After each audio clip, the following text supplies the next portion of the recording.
বলেন। তত্ত্বাবধায়ক সরকার নিয়ে আজকে কি রায় হয়েছে? তত্ত্বাবধায়ক সরকার নিয়ে রায় হয়েছে, ওনারা অ্যাপেলেট ডিভিশন আগে যে জাজমেন্ট দিয়েছিলেন যে তত্ত্বাবধায়ক সরকার বাতিল বাই মেজরিটি, সেই রায়টা ওনারা সর্বসম্মতিক্রমে সেই রায়টাকে বাতিল করেছেন। এবং বাতিল করার পরে আমরা কোর্টে ওই দিন সাবমিশনে বলেছিলাম আমাদের একটা লিগ্যাল প্রিন্সিপাল আছে, ডক্ট্রিন যেটাকে বলে অ্যাপ্লিকেবিলিটি অফ ল। সুপ্রিম কোর্টের judgment is also a judgment made law under Article 111 of the Constitution. The law is always prospective unless it is given retrospective effect. Judgment is always retrospective unless it is given prospective effect. তো ওনারা এটাকে prospective effect দিয়েছেন, অর্থাৎ আগামী সংসদ dissolved হওয়ার পরের থেকে এই রায় কার্যকর হবে। ফলে তত্ত্বাবধায়ক সরকার ব্যবস্থা পুনর্বহাল হলো। তত্ত্বাবধায়ক সরকার ব্যবস্থা সংবিধানে 1996 সালে ত্রয়োদশ সংশোধনের মাধ্যমে আনা হয়েছিল, সেইটাকে সংবিধানের সাথে সাংঘর্ষিক না বলে এটাকে সাংবিধানিক হিসাবেই ঘোষিত হলো। তত্ত্বাবধায়ক ব্যবস্থা বাংলাদেশের গণতন্ত্রের জন্য একটি সহায়ক ব্যবস্থা হিসেবেই হয়তো ফুল জাজমেন্টে আসবে, কারণ কনক্লুশন যেটা আসছে এই লাইনে সাবমিশনের বেসিসে আজ থেকে বাংলাদেশের মানুষ আগামী দিনে নিজের ভোট নিজে দিতে পারবেন। দিনের ভোট রাতে হবে না, মৃত মানুষ এসে ভোট দিয়ে যাবেন না, এরকম একটি গণতান্ত্রিক মহাসড়কে চলা শুরু করলেন বলে আমরা মনে করি। চাই সেটা হলো যে মানে যদি পরের নির্বাচনে এটা হয় তাহলে কি যে 58 অনুসারে প্রধান বিচারপতি তত্ত্বাবধায়ক প্রধান হবে, মানে জুলাই সনদে কিন্তু আবার নতুন একটা ফরমেশনের কথা আসলে তখন দেখা যাবে পুরা জাজমেন্ট আসলে তখন আমরা ডিটেইলসটা পাবো। স্যার, পঞ্চদশ সংশোধনীতে তত্ত্বাবধায়ককে সাংবিধানিক ইতে বাতিল করা হয়েছিল, সেই পঞ্চদশ সংশোধনী মামলা এখনো পেন্ডিং আছে আপনাদের। সেই ক্ষেত্রে এই যে আজকে রায়টা হলো তত্ত্বাবধায়ক 13 অ্যামেন্ডমেন্ট রিভাইভ হলো, এটা কি কোনো রকম ক্ল্যাশ করবে কিনা? এই জায়গাটা ক্লিয়ার করি, কোনো ক্লাসের তো প্রশ্নই ওঠে না।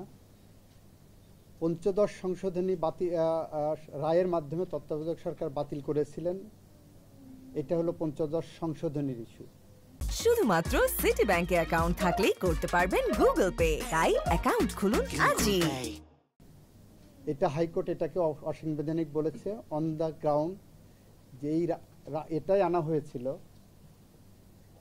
এই সংশোধনীটা আনা হয়েছিল অসৎ উদ্দেশ্যে, ম্যালাফাইডনেস।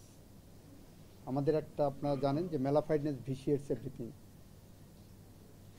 ওই রায়টা হাইকোর্ট যেটা দিয়েছেন সেই পার্টটা অ্যাপেলেট ডিভিশনে চ্যালেঞ্জ হয়নি, নাম্বার 1। নাম্বার 2, যদি চ্যালেঞ্জ হয়ও, অ্যাপেলেট ডিভিশন বিবেচনা করতে গেলে এই রায়টাকে সবসময় সুপারসিড করবে। This is a review judgment, রিভিউয়ের লিভ গ্রান্ট করে আপিল হয়েছে।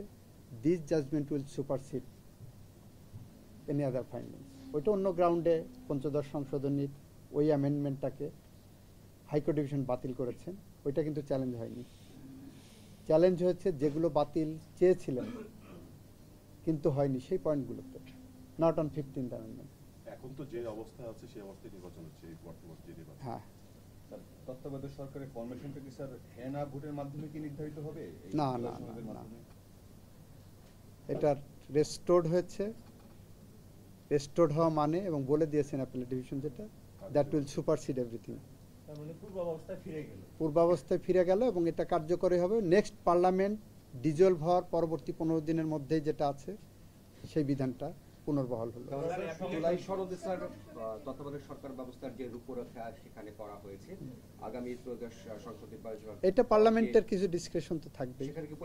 আমরা যেমন বলেছি, আমরা সাবমিশনের সময় বলেছি, তত্ত্বাবধায়ক সরকার বা সাংবিধানিক কোনো বিধান কোরআন বা বাইবেল না। আমরা বলেছি এই রায়ের মাধ্যমে এমন কিছু আসবে না যেটা কোরআন বা বাইবেলিক হয়ে যাবে। 20 বছর পরে যদি মনে করে মানুষ এই ব্যবস্থা পচে গলে গেছে, এর থেকে ভালো কোনো ব্যবস্থা গণতন্ত্র সংরক্ষণের জন্য প্রয়োজন, সেটা অবশ্যই পার্লামেন্টের একটা ডিসক্রিপশন থাকবে, and that will also be subject to judicial review.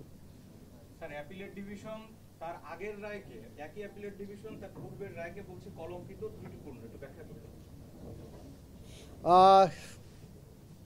ওনারা কেন বলেছেন সেটা ওনারা জাজমেন্টের মধ্যে ডিটেলস পাবেন। ত্রুটিপূর্ণ বলেই, কলঙ্কিত বলেই ওই রায়টা বাতিল করা হয়েছে। অনেকগুলো কারণ আমরা দেখিয়েছি, তার একটা কারণ আমরা বলেছিলাম এই রায় লেখার ক্ষেত্রে খায়রুল হক সাহেব সহ তার যারা সহযোগী ছিলেন তারা দণ্ডবিধির 219 ধারায় অপরাধ করেছেন। রায়, আমরা বলেছি রায়টা কি, আমাদের আইনে রায়ের ডেফিনেশনে বলা হচ্ছে যখন প্রোনাউন্স করা হয়, আপনি মুখ দিয়ে যখন বলে ফেললেন এইটা রায়, দ্যাট ইজ দ্য রায়। ওইটা পরিবর্তনের পদ্ধতি আছে আইনেই, যে ওইটা হয় ওনারা নিজেরা সুমোটো একটা রিভিউ পিটিশন, রিভিউ নাম্বার ফেলে পরিবর্তন করতে পারতেন, অথবা অন্য কেউ এটা রিভিউ করে এটা পরিবর্তন করতে পারতেন। সেইটা না করে প্রোনাউন্স জাজমেন্টকে ওনার নিজের ইচ্ছা মতো যে পরিবর্তন করে দিলেন। It is a commission of offence under section 219 of the penal code. এর কোনো ব্যত্যয় এখানে ব্যাখ্যা করার সুযোগ নাই। স্যার, ওই সময় তো স্যার একটা আপিল বিভাগে শুনানি হয়েছিল, তখন স্যার একটা ব্যাখ্যা ছিল, ব্যাখ্যা দিয়ে স্যার রায়টা দিয়েছিল। এখন বলছে এটা কলঙ্কিত এবং ত্রুটিপূর্ণ। ভবিষ্যতে কি স্যার আবার এই ধরনের হতে পারে, রায়টাকে নিয়ে হতে পারে, তবে আমি মনে করি যে সেটা গণতন্ত্রের স্বার্থে এটা আসবে না। কিন্তু ওই রায়টা রিভিউয়ের মাধ্যমে যখন এটা রেস্টোর্ড হলো, বাতিল করে দিয়ে গণতন্ত্র তত্ত্বাবধায়ক রেস্টোর্ড হলো রিভিউয়ের মাধ্যমে, এই রিভিউয়ের পরে এই জাজমেন্টের উপর রিভিউ করে হবে না, অন্য কোনো জাজমেন্টে এসে সেটা আলাদা ফাইন্ডিং দেবে। এই সাবজেক্টের উপরে, ত্রয়োদশ সংশোধনের উপরে, এইটা এখন past and close chapter. Second review আমাদের আইনে পারমিট করে না। So this is a past and close chapter for the time being. 15 অ্যামেন্ডমেন্টের আপিল যদি রিজেক্ট হয়, সেক্ষেত্রে এই মামলা কিভাবে কার্যকর হয়? 15th অ্যামেন্ডমেন্টে এই পয়েন্ট তো যায়নি। 15th অ্যামেন্ডমেন্টে হাইকোর্ট যে রায় দিয়েছে তত্ত্বাবধায়ক সরকার ব্যবস্থা বাতিলের যে সংশোধনী, সেই অংশটুকু বাতিল করেছে, সেটা তো চ্যালেঞ্জ হয়নি অ্যাপেলেট ডিভিশনে। ইন্টায়ার 15 অ্যামেন্ডমেন্ট ইলিগাল চাচ্ছে টোটাল। সেটা তো অন্য পয়েন্টগুলোতে, কিন্তু যে পয়েন্টে হাইকোর্ট জাজমেন্ট দিয়ে দিয়েছেন সেই পয়েন্ট তো আর যাদের পক্ষে দিয়েছেন সেই পয়েন্ট তো উপরে চ্যালেঞ্জের সাবজেক্ট না, সেখানে রেজ হবে না, সেখানে তো রেজ হবে না, সুযোগও নেই। কারণ কি চ্যালেঞ্জ করবেন, হাইকোর্ট তো আপনার পক্ষেই দিয়েছে। তার একটা সংশোধনী আনতে যখন ইয়ে হয় তখন অনেক কিছু পরিবর্তন হয়, সংবিধান আবার ছাপাতে হয় নতুন করে সবকিছু করতে হয়। আপনাকে এই শর্ট অর্ডারে সংবিধান ছাপানোর বিষয়ে বলবেন না, ব্রড অর্ডার যখন আসবে? ব্রড অর্ডার যখন আসবে। আমাদের এই সংবিধান ছাপানো তো বন্ধ প্রায় 10 বছরের বেশি সময় ছিল। সংবিধান এই সমস্ত জাজমেন্টগুলোকে অ্যাকুমুলেট করে জাজমেন্টের আলোকে সংবিধান ছাপানো উচিত। স্যার, আরেকটু মানে একটু ক্লিয়ার করতে পারেন যে আগের ফরমেশনে হবে নাকি, যে জুলাই সনদে যেভাবে আছে ওই জিনিসটা? এটা নেক্সট পার্লামেন্ট দেখবেন, নেক্সট পার্লামেন্ট দেখবেন। স্যার, আগে আওয়ামী লীগ সরকার যখন ছিল তখন একরকম রায়, এখন সরকার পরিবর্তন হয়ে যাওয়ার পরে ওটা বাতিল হয়ে গেল। তার মানে এই বিচার ব্যবস্থা, রায়, রাজনৈতিক অবস্থার উপর অনেক কিছু নির্ভর করে, তাই তো? আমি এটা মনে করি না, আপনারাই বলেন।